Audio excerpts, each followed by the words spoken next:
الحمد لله رب العالمين والعاقبۃ للمتقین والصلاة والسلام على سید الانبیاء والمرسلین قال اللہ تعالی وتبارک فی القرآن المجید والفرقان الحمید فی شان حبیبہ مخبرا وآمرا ان اللہ وملائکتہ یصلون علی النبی یا ایھا الذین آمنوا صلوا علیہ وسلموا تسلیما الصلاة والسلام علیک یا رسول اللہ وعلی آلک واصحابک یا محبوب رب العالمین الصلاة والسلام علیک یا نبی الرحمہ وعلی آلک واصحابک یا رسول الملاحم۔ تمام حمد و ثنا، تعریف و توصیف اللہ جل مجدہ الکریم کی ذات بابرکات کے لیے جو خالق کائنات بھی ہے اور مالک شش جہات بھی۔ اللہ جل وعلا کی حمد و ثنا کے بعد رسول رحمت، شفیع معظم، نبی محتشم، اللہ کے پیارے، امت کے سہارے، رب کے محبوب، دانائے غیوب، مالک رقاب امم، فخر عرب و عجم، والی کون و مکان، سیاہ لا مکان، سید انس و جاں، سرور لالا رخاں، نیر تاباں، سر نشین مہوشاں، ماہ خوباں، شہنشاہ حسینہ، تتمہ دوراں، سر خیل زہرہ جمالاں، جلوہ صبح ازل، نور ذات لم یزل، باعث تکوین عالم، فخر آدم و بنی آدم، نیر بطحا، رازدار ما اوہا، شاہد ما طغا، صاحب علم نشرہ، معصوم آمنہ، احمد مجتبی، حضرت محمد مصطفیٰ صلی اللہ علیہ وسلم کے حضور ناز میں اپنی عقیدتوں، ارادتوں اور محبتوں کا خراج پیش کرنے کے بعد واجب الاحترام، ذوی الاحتشام، معزز، مکرم، محتشم سامعین، السلام علیکم ورحمۃ اللہ وبرکاتہ۔ اسلام ایک مکمل، کامل اور اکمل ضابطہ حیات ہے جو زندگی کے ہر شعبے میں ہمیں رہنمائی فراہم کرتا ہے۔ انسانی زندگی میں جنسی خواہشات کی تکمیل کے لیے نکاح کو مشروع کیا گیا ہے۔ نکاح کے جملہ مقاصد میں سے بنیادی مقصد حصول اولاد ہے۔ نکاح کے دیگر مقاصد میں سے تسکین قلب اور تسکین ذہن ہے۔ نسل انسانی کی بقا کے لیے نکاح کیا جاتا ہے۔ حضور نبی رحمت صلی اللہ علیہ وآلہ وسلم نے ارشاد فرمایا، یا معشر الشباب من استطاع منکم الباء فلیتزوج فإنہ اغض للبصر واحسن للفرج فمن لم یستطع فعلیہ بالصوم فإنہ لہ وجاء۔ اے جوانوں کے گروہ، تم میں سے جو استطاعت رکھتا ہے وہ نکاح کرے، چونکہ یہ نظر اور پارسائی کا محافظ ہے، اور اگر تم میں سے کوئی نکاح کی فی الحال طاقت نہیں رکھتا تو وہ کثرت کے ساتھ روزے رکھے، اس لیے کہ روزے خواہشات کو توڑتے ہیں۔ تو جب انسان نکاح کی عمر کو پہنچ جائے اور حالات، وسائل اس کا ساتھ دیتے ہوں تو اسے نکاح کرنے میں تاخیر نہیں کرنی چاہیے۔ نکاح کبھی سنت ہوتا ہے اور کبھی واجب ہو جاتا ہے۔ اگر انسان کے برائی میں پڑ جانے کا غالب اندیشہ ہو تو نکاح کرنا واجب اور ضروری ہو جاتا ہے، اور اگر استطاعت بدنی نہ ہو تو پھر نکاح کرنا مکروہ ہوتا ہے۔ حضور نے نکاح کو اپنی سنت قرار دیا، النکاح من سنتی فمن رغب عن سنتی فلیس منی۔ حضرت عثمان بن مظعون رضی اللہ تعالی عنہ یہ جنت البقیع کے پہلے مدفون ہیں، تو یہ کثرت کے ساتھ عبادات، ذکر، اذکار کرنے والے تھے۔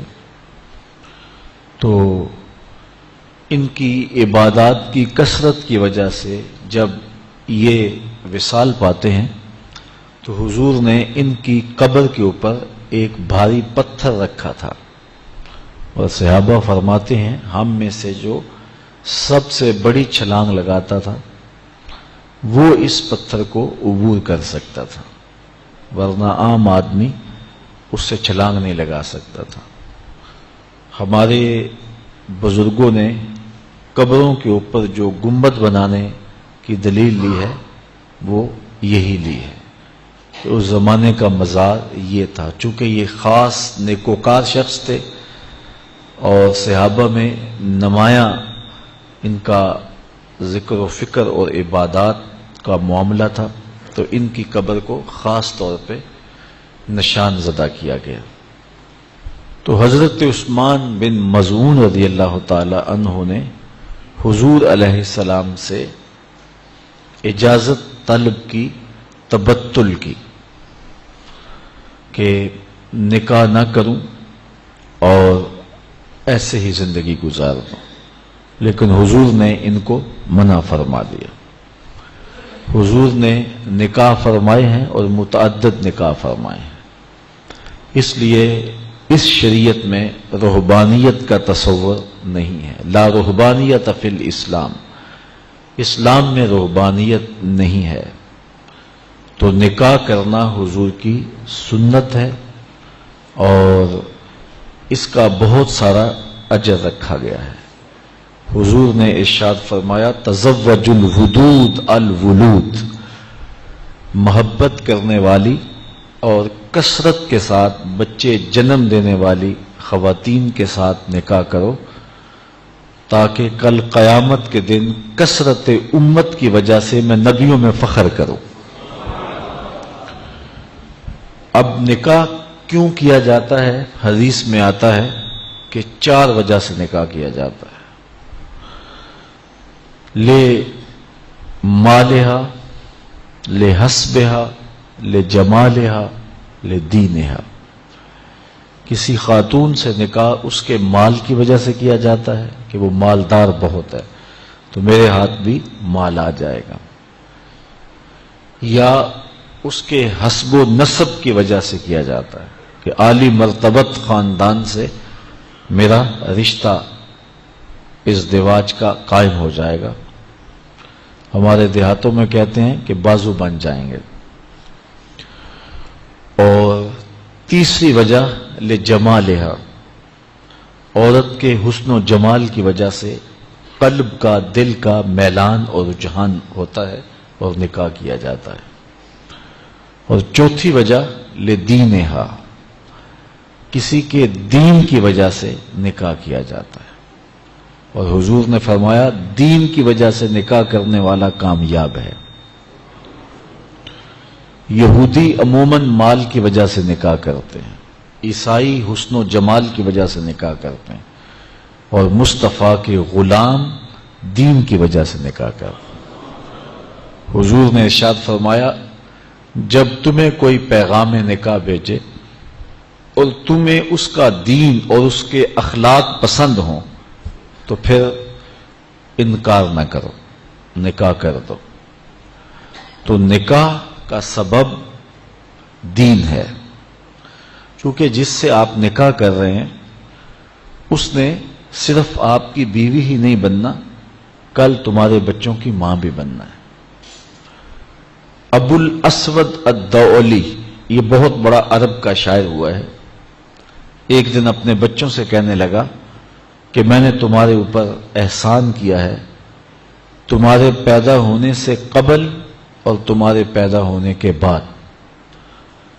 تو بچوں نے کہا کہ ہمارے پیدا ہونے کے بعد آپ نے ہمارے اوپر جو احسانات کیے ہیں وہ تو سمجھ میں آتے ہیں، لیکن ہمارے پیدا ہونے سے پہلے آپ نے ہمارے اوپر کون سے احسانات کیے ہیں؟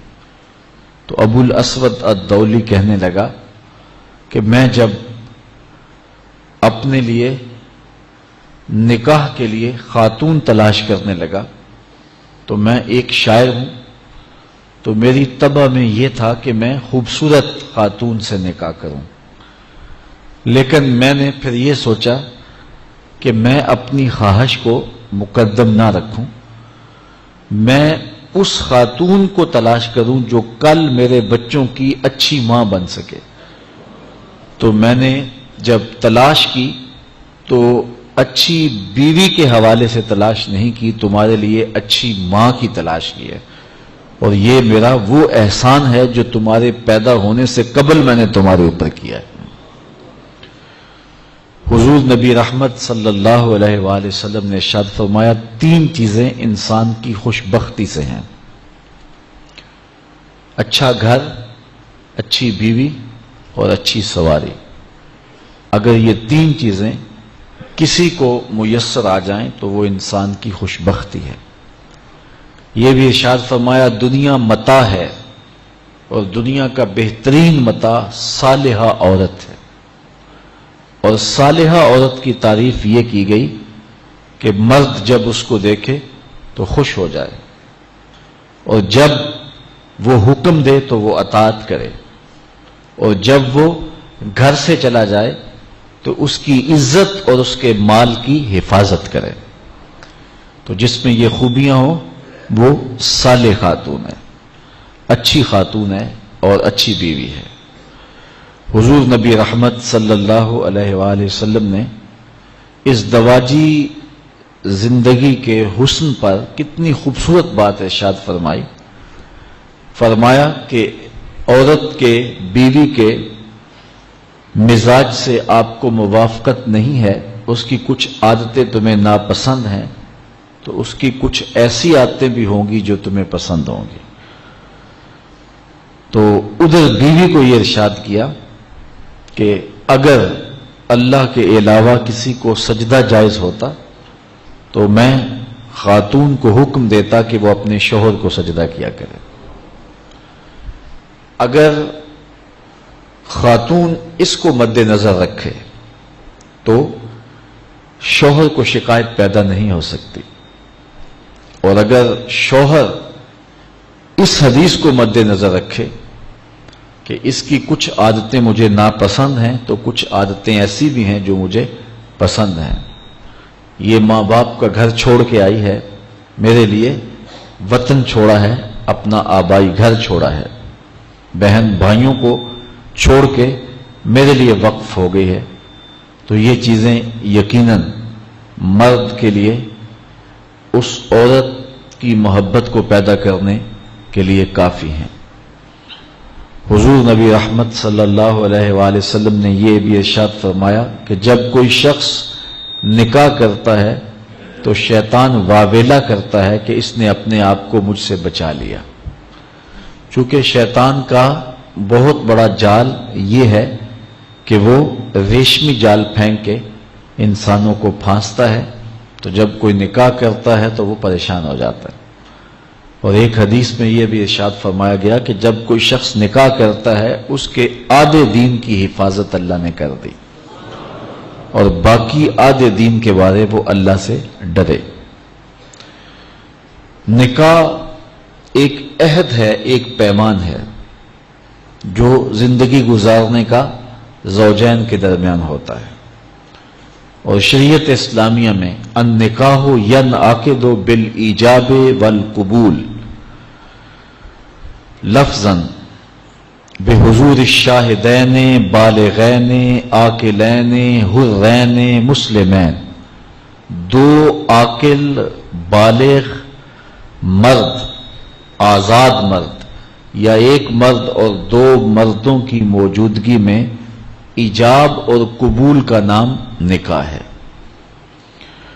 اور اس نکاح میں مہر مقرر کیا جائے اور وہ مہر مرد کی حیثیت کے مطابق ہو۔ ہم شادی میں لاکھوں روپے خرچ کرتے ہیں، لیکن جب مہر کی باری آتی ہے تو اس وقت ہمیں 32 روپے اور 10 آنے یاد ہوتے ہیں، جبکہ اتنے پیسے تو بچہ بھی نہیں لیتا۔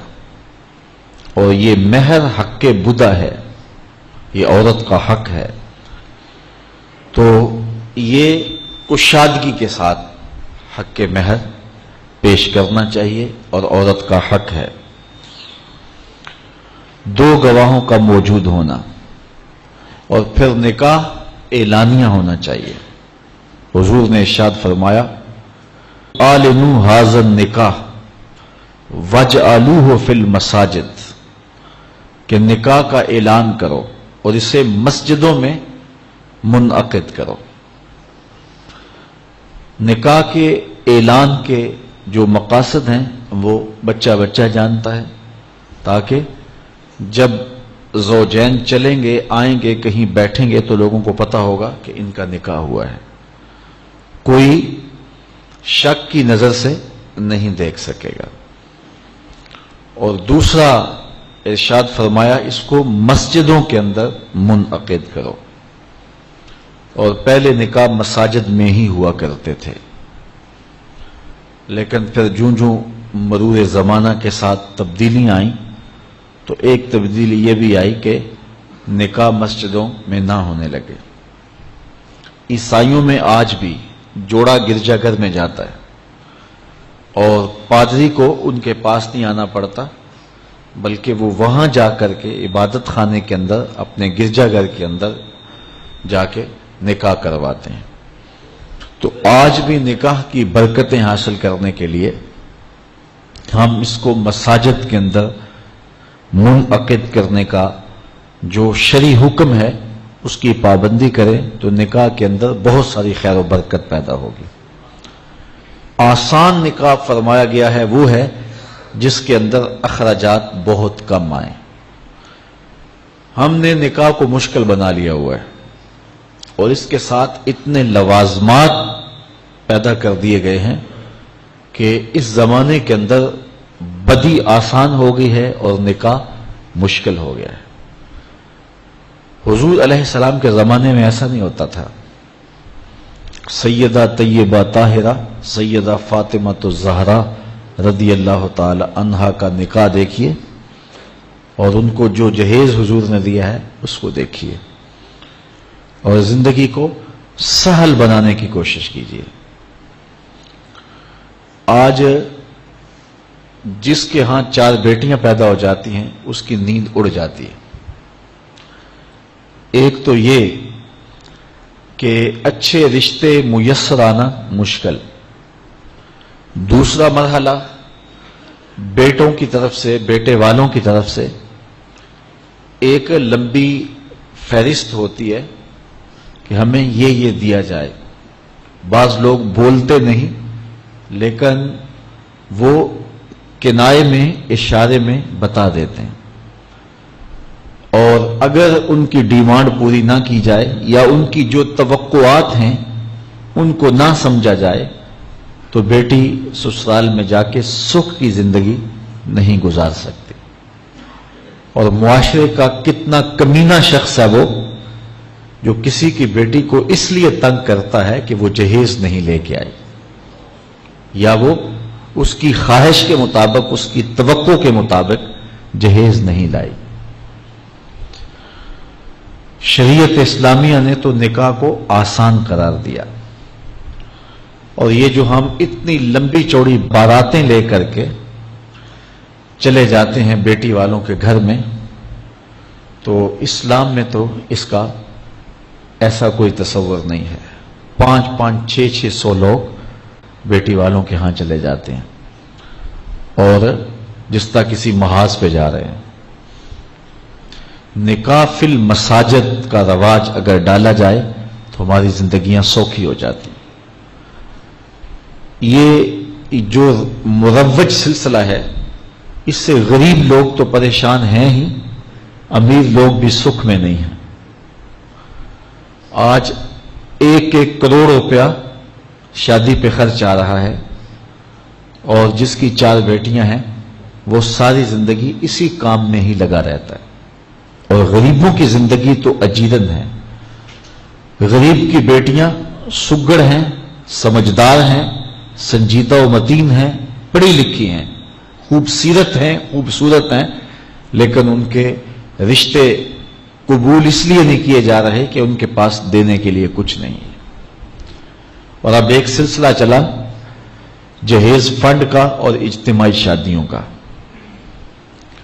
تو شاید کسی کے لیے اس میں تسکین ہو، لیکن میں تو ایک مرتبہ ایسی تقریب میں گیا ہوں تو دکھی ہو کے آیا ہوں۔ ہر شخص کا اپنا مزاج ہوتا ہے، مختلف تنظیمات، مختلف لوگ غریب بچیوں کی اجتماعی شادیاں کر رہے ہیں، تو میں ایک تقریب میں مجھے کھینچ کے کچھ لوگ لے گئے۔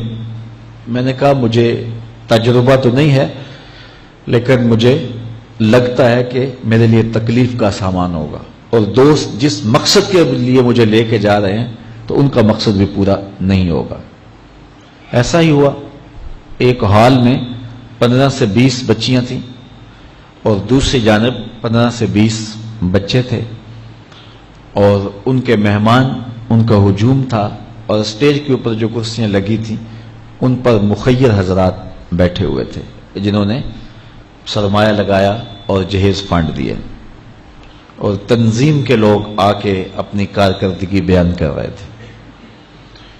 تو آخر میں انہوں نے مجھے کہا کہ ہم آپ سے کچھ سننا چاہتے ہیں، تو میں نے بیٹھے بیٹھے کہا کہ میں دعا کر دیتا ہوں، لیکن ان کا اصرار بڑھا، تو میں نے مائک پہ آ کے کہا کہ انسان کی زندگی میں 3 موقع ہوتے ہیں جس دن وہ مہمان خصوصی ہوتا ہے، اور سب لوگوں کی نظر اسی کے چہرے پہ ہوتی ہے۔ ایک جب وہ پیدا ہوتا ہے تو کالا کلوٹا بھی ہو تو ساری بستی اس کا منہ دیکھنے آتی ہے، اور اسے بہنیں چاند کہہ کے پکارتی ہیں، چاہے اس کا رنگ گہرا سیاہ کیوں نہ ہو۔ دوسرا موقع انسان پر اس وقت آتا ہے جب وہ دولہا بنتا ہے، تو سارے لوگ اسی کو دیکھتے ہیں، اور وہ نگاہوں کا مرکز ہوتا ہے، اور چیف گیسٹ وہی ہوتا ہے۔ اور تیسرا وقت اس کے اوپر تب آتا ہے جب وہ چٹا لٹھے کا لباس پہنتا ہے، تو سارا شہر اس کا منہ دیکھنے آتا ہے۔ تو میں نے کہا ان غریب لوگوں سے آج تم نے یہ حق بھی چھین لیا۔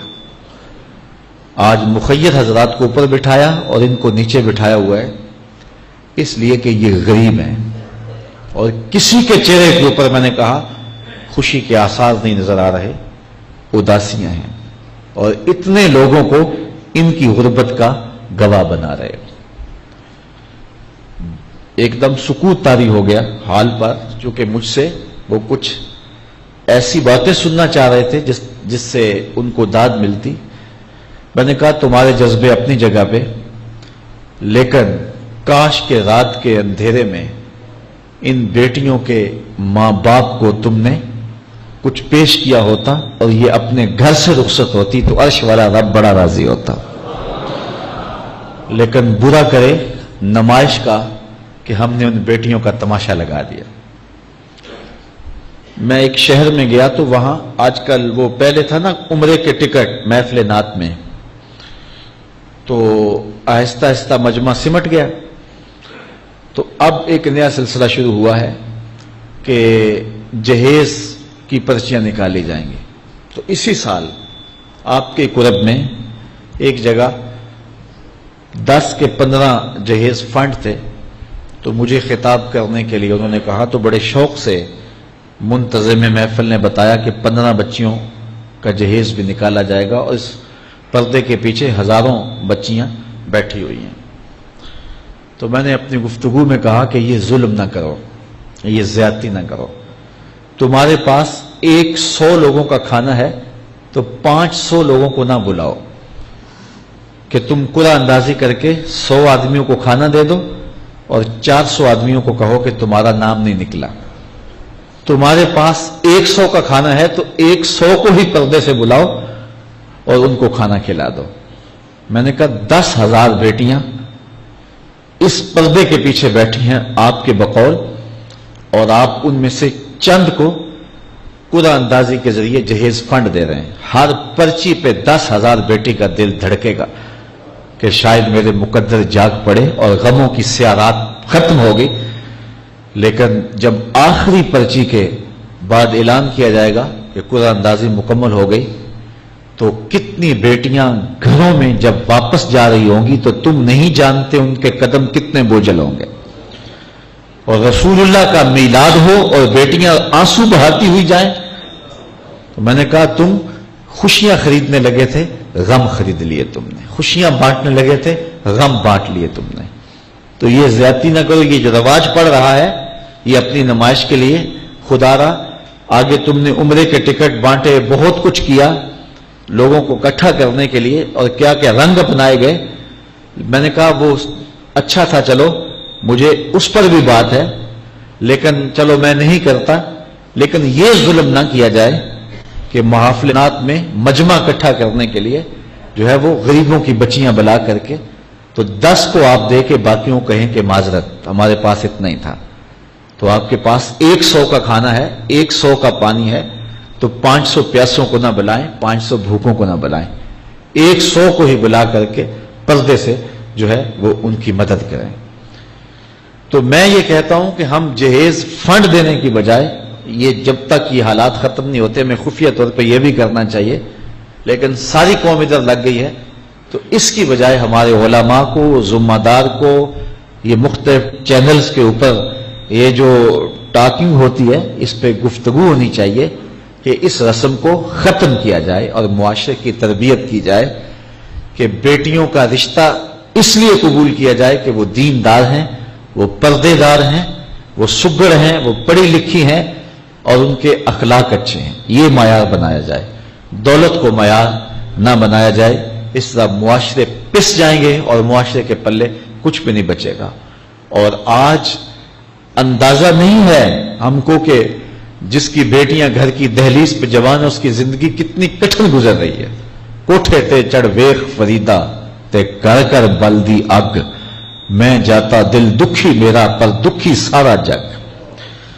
تو پورا معاشرہ اس وقت اس اذیت سے، اس کڑن سے گزر رہا ہے کہ بیٹیاں جوان ہیں اور رشتے نہیں مل رہے، اور پھر اگر رشتے مل رہے ہیں تو بیٹے والوں کے نخرے ہی بڑے عجیب ہیں. اور پھر جس طرح وہ بیٹیوں کو، غریبوں کی بیٹیوں کو لونڈیاں بنا کے اپنے گھروں میں رکھتے ہیں، تو یہ ایک الگ درد کی اور دکھ کی کہانی ہے. میرے پاس لوگ آتے ہیں، دعا کیجئے، کاروبار نہیں ہے، معاشی بحران ہے، مالی پریشانیاں ہیں، بچے کے امتحان سر پہ ہیں، بہت سارے مسائل لے کر لوگ آتے ہیں. لیکن کوئی نہیں، لوگ حوصلے سے مصائب کا مقابلہ کرتے ہیں، کاٹتے ہیں. لیکن کچھ لوگ آتے ہیں دعا کے لیے تو بات کرتے ہی آنکھیں چھلکنے لگتی ہیں اور میرا دل بھی قابو میں نہیں رہتا. لوگ کہتے ہیں کہ حضرت دعا کرو، بیٹی سسرال میں دکھی ہے، اللہ سکھ دے دے. تو میں دعا بھی کرتا ہوں، لیکن میں تنہائی میں جا کے روتا ہوں کہ اس درد کا مداوع کیا ہے، اس دکھ کا علاج کیا ہے. اور معاشرہ تیزی سے اس تکلیف کی طرف بڑھ رہا ہے اور طلاق کی شرح بھی جو ہے وہ بڑھتی چلی جا رہی ہے. میرے پاس ایک دن ایک صاحب آئے، ساتھ ان کی بیوی تھی، اور میں انہیں جانتا ہوں، عزت دار لوگ تھے. تو انہوں نے کہا کہ ہم آپ سے کوئی تنہائی میں بات کرنا چاہتے ہیں. تو ان کے اپنے عزیز تھے، بیٹیاں اس شخص کی زیادہ ہیں، اپنے عزیزوں میں شادی کر دی. تو اس وقت انہوں نے طے کر لیا کہ کوئی بات نہیں، ہم جہیز نہیں لیتے. لیکن وہ باپ بلک بلک کے مجھے کہہ رہا تھا کہ کتنے دنوں سے میری بیٹی گھر آ کے بیٹھی ہوئی ہے اور وہ کہتے ہیں کہ اتنی دیر واپس نہ آنا جب تک تیرا جہیز پورا نہیں ہو جائے گا. میں کہتا ہوں کتنا صفاق معاشرہ ہو گیا ہے اور کتنے کٹھن حالات ہو گئے ہیں. تو جب معاشرہ اس کیفیت میں چلے جائے تو پھر انارکی پھیلتی ہے اور معاشرے پھر قائم نہیں رہتے. تو کتنی باپ کی دہلیز پر بوڑھی ہونے والی بیٹیاں، ان کی سسکیاں، ان کی آہیں اور ان کی چیخیں اس معاشرے کو بے چین کی ہوئی ہیں. تو امیر لوگوں کی ذمہ داری ہے کہ وہ غریبوں کے دکھ بانٹ لیں. اللہ تعالیٰ ارشاد فرماتا ہے کہ فکو رقبہ او اطعام فی یوم ذی مسغبہ، کسی پھنسے ہوئے کی گردن چھڑانا یہ بڑی نیکی ہے. تو اس وقت غریب کی بیٹیوں کا رشتہ کوئی قبول نہیں کرتا. اگر کوئی نوجوان اور اگر کوئی سرمایہ دار غریبوں کی بیٹیاں قبول کر لے تو یہ اس کی مہربانی ہوگی، اور اگر یہ نہیں کر سکتا تو کم از کم ان بیٹیوں کی شادیوں کا اہتمام کیا جائے، لیکن یہ مہربانی کی جائے کہ غریبوں کی بچیوں کو نمائش گاہ میں نہ کھڑا کیا جائے اور ان کی غربت کا تماشا نہ بنایا جائے. رات کی تنہائی میں ان کے ماں باپ کی خدمت کی جائے تاکہ وہ اپنی بیٹیوں کو عزت سے اٹھا سکیں. میرے حضور نے ارشاد فرمایا وَرَجُلٌ تَصَدَّقَ بِصَدَقَةٍ فَأَخْفَاهَا حَتَّى لَا تَعْلَمَ شِمَالُهُ مَا تُنْفِقُ يَمِينُهُ. جس شخص نے تنہائی میں خیرات کی کہ دائیں ہاتھ نے جو خرچ کیا بائیں کو پتہ بھی نہ چلا، قیامت کے دن جب کوئی سایہ نہیں ہوگا اللہ اس شخص کو اپنے عرش کا ٹھنڈا سایہ عطا فرمائے. تو یہ جو اجتماعی شادیوں کا ماحول ہے، تو اگر اس کو ہم اس میں تبدیل کر لیں کہ غریبوں کی عزت نفس مجروح نہ ہونے پائے، تو اللہ تعالیٰ یہ توفیق نصیب فرمائے اور معاشرے کے اندر ایسے لوگ نکلیں جو معاشرے کے دکھ بانٹتے ہیں. اور علماء کو ممبر و محراب سے زوردار آواز اٹھانی چاہیے کہ یہ جو رسم پیدا ہو گئی ہے جہیز کی، اور اس کے بغیر بیٹیاں گھر سے رخصت نہیں ہو سکتی ہیں، تو اس کو ختم کیا جائے اور اس کے خلاف عملی جہاد کیا جائے. اور اس کے لیے امیر لوگ نمونہ بنیں. غریب لوگ تو نمونہ بن نہیں سکتے، مشکل ہے ان کے لیے، لیکن امیر لوگ اگر نمونہ بنے تو وہ بن سکتے ہیں اور معاشرے کے اس ناسور کو ختم کیا جا سکتا ہے. اور غریبوں کی بیٹیاں عزت سے اپنے پیا گھر سدھار سکتی ہیں اور ان کو جو ہے ان کے ماں باپ کو تسکین کی اور چین کی نیند آ سکتی ہے. آج میں نے نکاح کے حوالے سے بہت ساری باتیں کرنی تھی، لیکن عنوان ادھر چلا گیا چونکہ یہ ایک سلگتا ہوا مسئلہ ہے اور ہمارے معاشرے کو کاٹ رہا ہے اور توڑ رہا ہے. ایک تو گھروں کی دہلیز پہ بیٹیاں بوڑھی ہو رہی ہیں، اور دوسرا شرع طلاق جو ہے وہ بڑھتی چلی جا رہی ہے. اس حوالے سے میں زیادہ لمبی گفتگو نہیں کرتا، صرف 2-4 باتیں کہ طلاق اگرچہ مرد کا شرعی حق ہے اور اگر نباہ نہ ہوتا ہو تو طلاق دینا ناگزیر ہو جائے تو طلاق دینا ہی پڑتا ہے، لیکن اس کے باوجود اگر کوئی شخص اپنی بیوی کو برداشت کرتا رہے تو قیامت کے دن رب کی رحمتوں کا حقدار ہوگا. جائز کاموں میں جو سب سے ناپسندیدہ امر ہے وہ طلاق ہے، اور جب کوئی شخص طلاق دیتا ہے اللہ کا عرش بھی ہلنے لگ جاتا ہے. امرأہ مردودہ اس خاتون کو کہتے ہیں جس کے شوہر نے اس کو طلاق دے دی اور وہ اس قابل نہیں ہے کہ اس کا دوبارہ نکاح ہو سکے. پہلے ہی بڑی مشکل نکاح ہوا تھا، بدصورت تھی، جہیز نہیں لا سکی تھی، تو پہلے بڑی مشکل نکاح ہوا تھا، اب طلاق ہو گئی تو اب تو اور زیادہ امکان مشکل ہو گیا. تو وہ اپنے باپ کی دہلیز پہ بیٹھ گئی، آگے نکاح کا ارادہ بھی نہیں ہے چونکہ امکان باقی نہیں ہے. تو اس عورت کو شریعت میں کہتے امرأہ مردودہ، لٹائی گئی خاتون. حدیث میں آتا ہے کہ کل اس خاتون کے باپ کو اس کے گناہوں کی وجہ سے جہنم کا حکم ہوگا تو یہ جہنم اور اپنے باپ کے درمیان آڑ بن کے کھڑی ہو جائے گی اور رب سے بحث کرے گی کہ میرے مالک تو نہ مجھے عقل دی نہ تو نے مجھے شکل دی، سسرال نے قبول نہ کیا اور خامن نے دھتکار دیا۔ یہ ایک بوڑھا باپ ہی تھا جو مزدوریاں کر کر کے میرا پیٹ پالتا رہا، اس کے بڑے گناہ ہوں گے لیکن مالک میں تو اس کو جہنم میں نہیں جانے دوں گی۔ اللہ سے لڑائی کرے گی، بحث کرے گی، اللہ اکبر، الجھاؤ پیدا کر دے گی۔ حدیث میں آتا ہے اللہ اس خاتون کی سفارش مان کے اس کے بوڑھے باپ کو جنت عطا فرما دے گا۔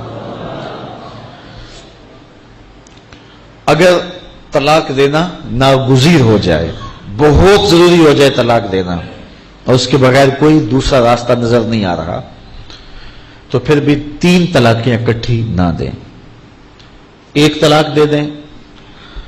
اور 1 طلاق دینے کا فائدہ یہ ہوگا کہ 3 مہینے کے بعد عورت فارغ ہے، آگے نکاح کرنا چاہے تو کر سکتی ہے۔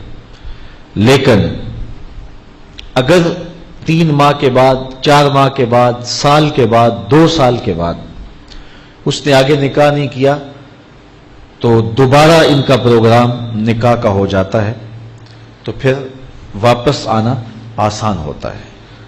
تو لوگ یکمشت 3 طلاقیں دے دیتے ہیں اور پھر مسئلہ پوچھتے ہیں، تو چونکہ ہمارے یہاں کثرت احناف کی ہے اور واضح احکام جو شریعت کے ہیں وہ 3 اکٹھی طلاقیں اگرچہ ناپسند ہیں لیکن 3 طلاقیں اکٹھی 3 ہی ہو جاتی ہیں، تو پھر اس کے بعد اپنا مسلک بدلنے کی کوشش کرتے ہیں یا جو ہے وہ ایسے لوگوں سے فتویٰ دیتے ہیں جن کا یہ فتویٰ نہیں ہے اور ایک عجیب الجھن میں مبتلا ہو جاتے ہیں۔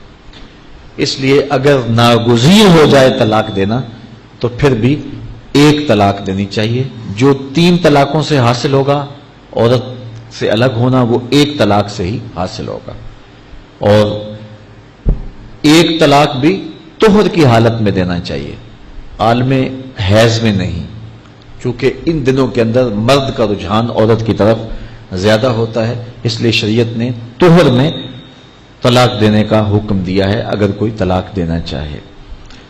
لیکن اگر کوئی حیض میں طلاق دے دے تو پھر بھی طلاق ہو جائے گی، تینوں اکٹھی دے دیں پھر بھی طلاق ہو جائے گی۔